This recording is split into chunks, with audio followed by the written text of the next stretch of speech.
کیا music instrument میں یعنی گٹار بجانا، خریدنا، بیچنا جائز ہے؟ دیکھیں اس کے حوالے سے میری پچھلے دنوں بھی ویڈیو ریکارڈ ہوئی ہے. امت میں اکثریت تو اس چیز کو غلط سمجھتی ہے، انسٹرومنٹس کو، سارے انسٹرومنٹس کو نہیں. جس طرح دف بجانا ہے وہ بخاری مسلم میں ثابت ہے. ایون تصفیق، یہ تالی مارنا، اگرچہ وہ بخاری مسلم میں ہے کہ اگر امام بھول جائے تو عورتیں یوں اس کو غلطی پر مطلع کریں گی اور مرد سبحان اللہ کہہ کے.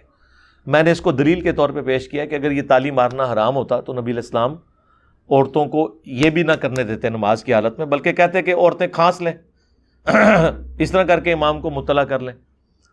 تو چونکہ عورت کی آواز کا پردہ ہے، لہٰذا نبی علیہ السلام نے کہا کہ مرد سبحان اللہ کہیں گے امام کی غلطی پر اسے مطلع کرنے کے لیے، اور عورتیں تصفیق کریں گی، ہاتھ پہ ہاتھ ماریں گی.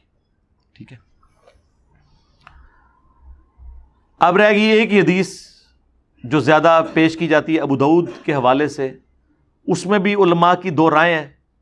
جو نبی علیہ السلام کہیں سے گزر رہے تھے، ڈھول کی آواز آ رہی تھی، آپ نے مبارک انگلیاں اپنے کانوں میں داخل کی. عبداللہ بن عمر ساتھ تھے، آپ ان سے پوچھتے رہے کہ آواز آ رہی ہے نہیں آ رہی. جب آواز آنا بند ہوگی تو آپ نے انگلیاں باہر نکال لی. اس میں دوسرے علماء کہتے ہیں کہ نبی علیہ السلام نے خود تو انگلیاں ڈالی ہیں، عبداللہ بن عمر کو نہیں کہا کہ ڈالو. اور یہی کام عبداللہ بن عمر نے بھی اپنے ایک ساتھی کے ساتھ کیا، اور انہوں نے اس وقت یہ حدیث بیان کی، لیکن انہوں نے اس کو بھی نہیں کہا کہ تم ایسا کرو. تو اس کی وہ تعویل کرتے ہیں کہ جو مذہبی پیشواں ہیں اب ان کا کام نہیں ہے کہ وہ اس طرح کی ایکٹیویٹیز میں حصہ لیں. مثلا اگر میں کسی کرکٹ میچ میں جا کے ممانع خصوصی کے طور پہ جا کے میچ دیکھوں تو میرے اس پلیٹ فارم کا تقاضا یہ نہیں ہے. اس کا یہ مطلب نہیں کہ میں اسے ناجائز سمجھتا ہوں گا، یا کسی جا کے میں غزل کی محفل میں جا کے بیٹھ جاؤں چاہے وہ مردوں میں ہی ہو رہی ہو. اب صحیح بخاری میں نبی علیہ السلام نے خود فرمایا عائشہ گانے والی کیوں نہیں بھیجی شادی کے موقع کے اوپر. اور ترمذی میں ابن ماجہ میں حدیث ہے کہ حلال نکاح وہ ہے جس میں گانا ہو، اناؤنسمنٹ ہو، اور جس میں نہ ہو وہ حرام ہے. ٹھیک ہے. گانے سے بھی کسی کو اختلاف نہیں ہے. اختلاف میوزیکل انسٹرومنٹ میں، اس میں بھی کچھ انسٹرومنٹ سے ہے کچھ نہیں ہے. گنگنانا خود ترنم کے ساتھ، وہ تو پورے کا پورا قرآن گنگنایا جا رہا ہے. مشاری راشد جس طرز میں قرآن پڑھ رہے ہیں، ظاہر ہے وہ ایک ڈیوائن میوزک تو ہے، تبھی تو سننے کا مزہ آ رہا ہے. پھر قرآن کے اندر یہ اللہ تعالیٰ نے صفت رکھی ہے کہ اس میں ایسا وزن رکھ دیا ہے، اگرچہ وہ بالکل شاعرانہ نہیں ہے، آزاد نظم والا سٹائل ہے، لیکن بہرحال پھر بھی آپ کو پتہ ہے ایک ڈیوائن میوزک، ملکوتی غنا اس کے اندر موجود ہے. الرحمن علم القرآن خلق الانسان علمہ البیان، سورہ فاتحہ میں بھی ہے. پھر بخاری میں حدیث ہے جو ترنم کے ساتھ قرآن نہ پڑھے وہ ہم میں سے نہیں. صحیح بخاری میں ایک اور حدیث ہے کہ اللہ تعالیٰ سب سے زیادہ متوجہ ہو کر وقت کے پیغمبر کو سنتا ہے جب وہ اللہ کی کتاب کی تلاوت کر رہا ہوتا ہے. صحیح بخاری کے اندر ہے کہ نبی علیہ السلام پہ جب یہ آیات نازل ہوئی انا فتحنا لک فتحا مبینا،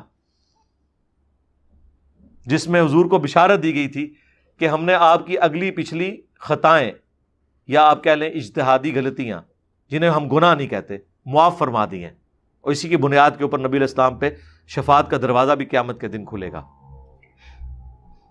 جب یہ آیات نازل ہوئی تو حضور ان آیات کو سواری پہ بیٹھ کے، وہ صحابی کہتے ہیں گنگنا رہے تھے، اور آج بھی مجھے یاد ہے کہ حضور اسے گنگنا کے پڑھ رہے تھے خوشی کے اظہار کے لیے. ایون یہ جس طرز میں قرآن پڑھا جاتا ہے، قرآن پڑھے بغیر بھی اس طرز میں آپ کیا گنگنا نہیں سکتے بغیر الفاظ کے؟ تو اسے کیا کوئی فتویٰ لگائے گا؟ ترنم تو ہے.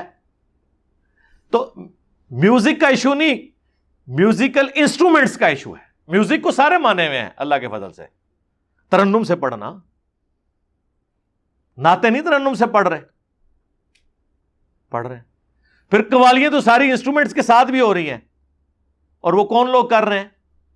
جو کسٹوڈین بنے ہوئے دین کے کر رہے ہیں.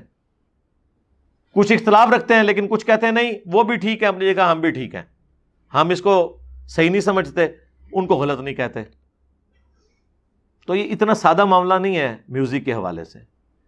باقی جو بیہودہ قسم کا میوزک ہے جس میں آپ سیکس کے حوالے سے لوگوں کو ابھار رہے ہیں, باغی بنا رہے ہیں, اس قسم کا میوزک اور گانے, یہ تو ظاہر حرام ہے.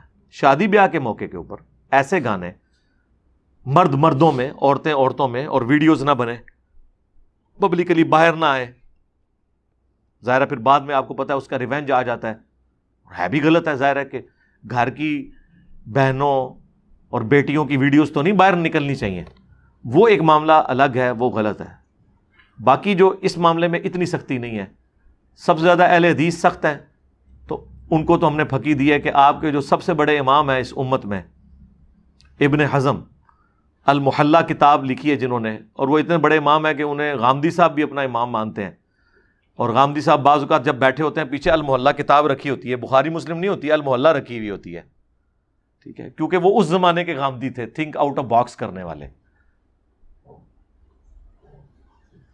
5ویں صدی ہجری کے اندر. بس یہ 2 بڑے امام ہیں ان کے شروع کے لوگوں میں. ایک داؤد ظاہری ہیں 4 صدی میں, 5ویں میں یہ ابن حزم ہے. ابن تیمیہ تو 728 میں فوت ہوئے 8ویں صدی کے اندر.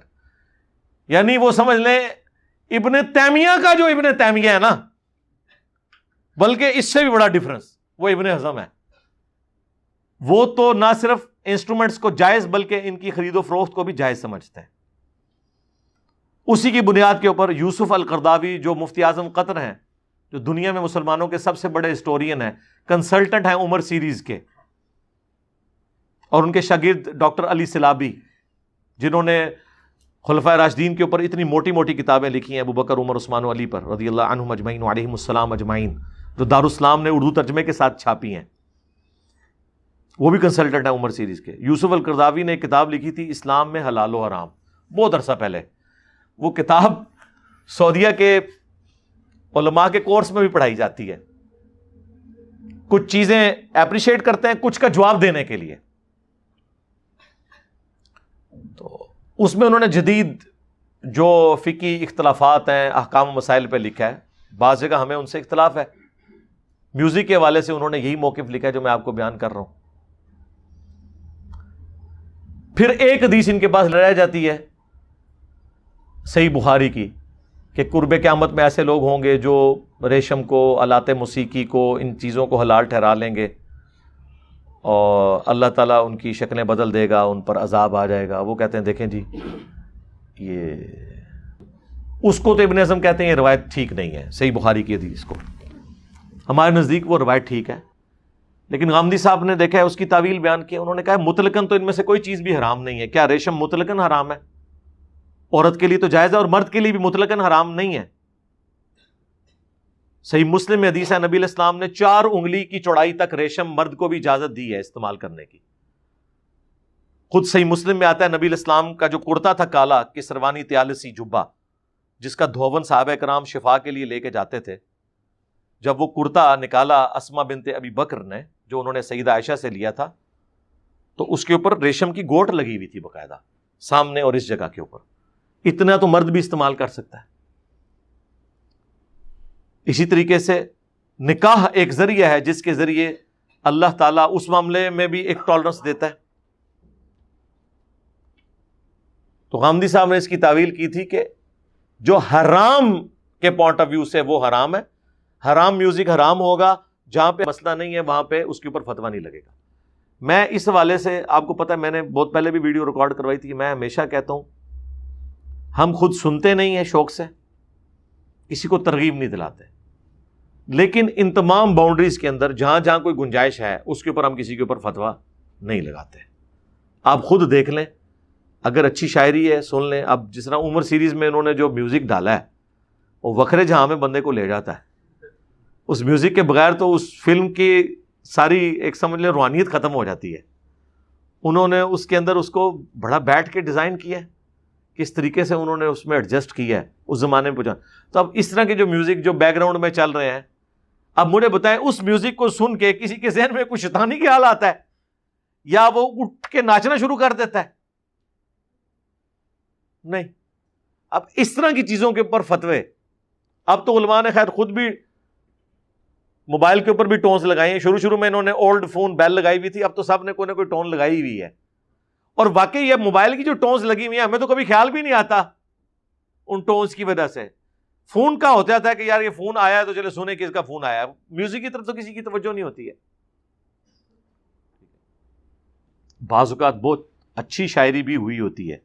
اب جس طرح یہ شکوہ جواب شکوہ نصرت فتح علی نے اپنے مرنے سے کچھ عرصہ پہلے آڈیو ریکارڈنگ میں اس کی ہے, وہ سولو جو ہے نا شکوہ جواب شکوہ, ایک پرانے سٹائل میں اس نے پڑھی ہوئی ہے جو قوالی کے طرز میں, ایک اس نے لیٹسٹ جو آپ کا ایک پاپ میوزک کی طرز میں نا اس نے, لیکن بہت فاسٹ بھی نہیں ہے, لیکن وہ سولو ہے. آپ یوٹیوب پہ جا کے لکھیں سولو شکوہ جواب شکوہ آڈیو میں, کمال پڑا ہے نصرت فتح علی نے.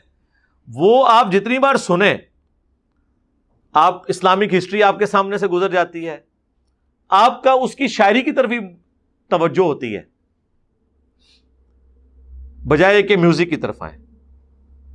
ایون اگر کوئی عشق مجازی پہ بھی بات ہوئی ہے تو وہ میاں بیوی تو آپس میں ایک دوسرے کو گانا سنا سکتے ہیں نا جی. ڈاکٹر ذاکر نائک نے تو سٹیج کے اوپر وہ گانا زوجتی انتی حبیبتی انتی وہ گایا ہے, وہ ایک عرب کا وہ نشید پڑھنے والا ہے اس کے ذریعے. تو وہ تو منہ سے ہی ایسی ساؤنڈز نکال لیتا ہے کہ وہ پورا کا پورا میوزک لگتا ہے. ابھی تو آپ ماؤس ساؤنڈز دیکھ رہے ہیں ہمارے بھائی ہدایہ پورٹل والے, اللہ تعالیٰ انہیں جزائے خیر دے, آپ دیکھیں انہوں نے کیسی زبردست وہ ویڈیوز میں ایڈیٹنگ کی ہے. اکثر ماؤتھ ساؤنڈز ہی یوز ہوئی ہیں, باقی جو تھوڑی بہت اور بھی ہوئی ہیں تو ٹھیک ہے. یہ بھی ایک ہم اپنے آفیشیل چینل سے اکا دکا ویڈیوز کی تھی, اس کے بعد ہم نے نہیں کی ہیں, لیکن اس کو بھی ہم ایک موڈ سمجھتے ہیں لوگوں تک بات پہنچانے کا, آج کی ینگ جنریشن تک بات پہنچانے کے لیے یہ بھی ہے. لیکن اس میں اکثر ان کو کہتا ہوں جو لوگ بھی بیک گراؤنڈ ساؤنڈز لگاتے ہیں خدا کے لیے اس کو ہیڈ فون کے اوپر نا اس کی ایڈیٹنگ کیا کریں. ویسے نہیں پتا چلتا, وہ جب ہیڈ فون کو لگاتا ہے تو میوزک ڈومیننٹ ہو جاتا ہے اور اسپیکر کی آواز کم ہوتی ہے, وہ کانوں پہ سٹرین آتا ہے. جس نے بھی اس طرح کی کوئی ویڈیو بنانی ہے, یہ ایک دو دفعہ ہدایہ پورٹل والے نے بھی غلط بنائی, میں نے اس کو ڈیلیٹ کروائی. میں نے کہا نہیں, ہیڈ فون لگاؤ, سنتے رہو ہٹ اینڈ ٹرائل کر کے, جہاں تمہیں فیل ہونا کہ اب میوزک کی آواز کم ہے اور سننے والا جو اسپیکر ہے اس کی آواز ڈومیننٹ ہے اور لائٹ سا ہلکا سا وہ پیچھے ساؤنڈ ہے, میوزک ہے یا آپ ماؤتھ ساؤنڈز کہہ لیں جو بھی, تاکہ کوئی بندہ ہیڈ فون لگائے تو اس کے کانوں پہ سٹرین نہ آئے, تو تب اس ویڈیو کو پبلش کرو. یہ بڑا ظلم ہے کہ آپ وہ اتنی اونچی آواز کر لیں کہ وہ میسج ہی پیچھے رہ جائے. یہ بھی ایک ذریعہ ہے بات پہنچانے کا. ہم خود نہیں کر رہے لیکن اس کے اوپر باقی میں اسے جو کنڈیم کرتا ہوں نا علماء کے حوالے سے, میں نے بھی کئی دفعہ ویڈیوز میں کہا رو میوزک لگا دیتے ہیں, وہ اس لیے کہ یار رو لگانے سے جھوٹی کہانی تو نہ آگے پیش کرو. رو کے پیچھے اگر بخاری مسلم کی کوئی حدیث چل رہی ہو, کوئی صحابہ کرام کا صحیح سند سے جو آیا ہوا واقعہ وہ بیان ہو رہا ہو, پھر تو ٹھیک ہے.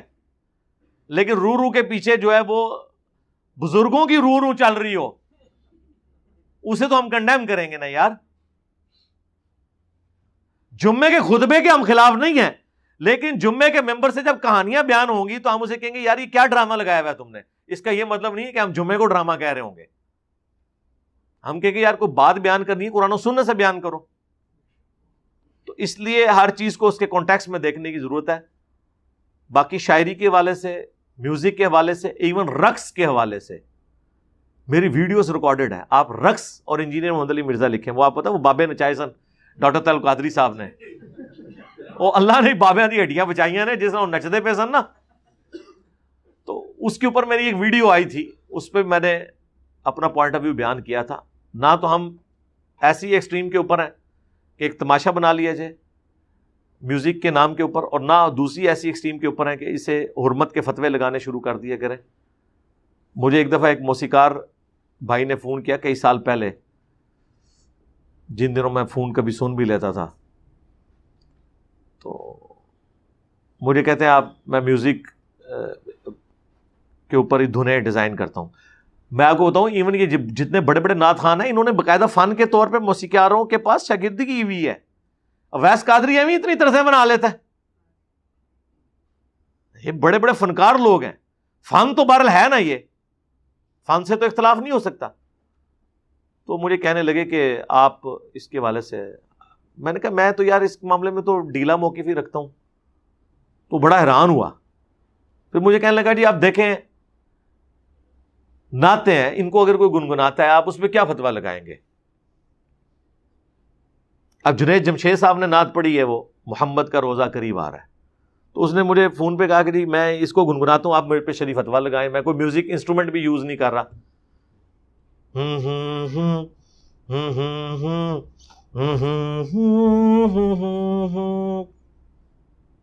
کیا فتویٰ لگائے بندہ؟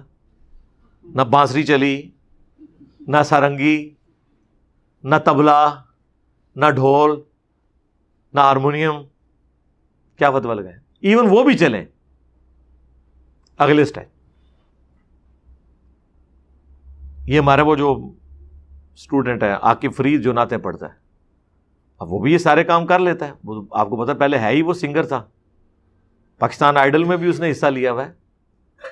جب وہ اسکول میں پڑھتا تھا اس وقت اس کی ویڈیوز جیو کے انٹرٹینمنٹ چینل کے اوپر آئی تھی. پھر بعد میں وہ نعت کی طرف آیا. بہرحال اس نے, اور دیکھ لیں یہ جتنے لوگ ہیں انہوں نے پھر باقاعدہ نعت کے فن میں پھر آگے اسی لیے گئے ہیں کہ ان کا بلٹ اپ اس فن سے ہوا. جس طرح ہم, اگر میں نے میکینیکل انجینئرنگ نہ کی ہوئی ہوتی تو مولویوں کی انجینئرنگ کیسے کرتا؟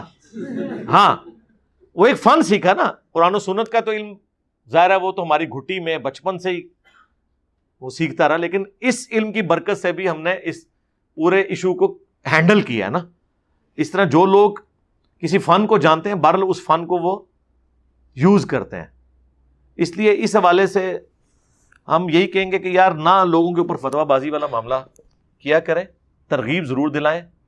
کتنا کوئی سن لے گا, ایون گانے بھی کوئی کتنا عرصہ سن لے گا یار. اب رات فتح علی کو جو اللہ نے آواز دی ہے, گاڈ گفٹڈ ہے نا یار.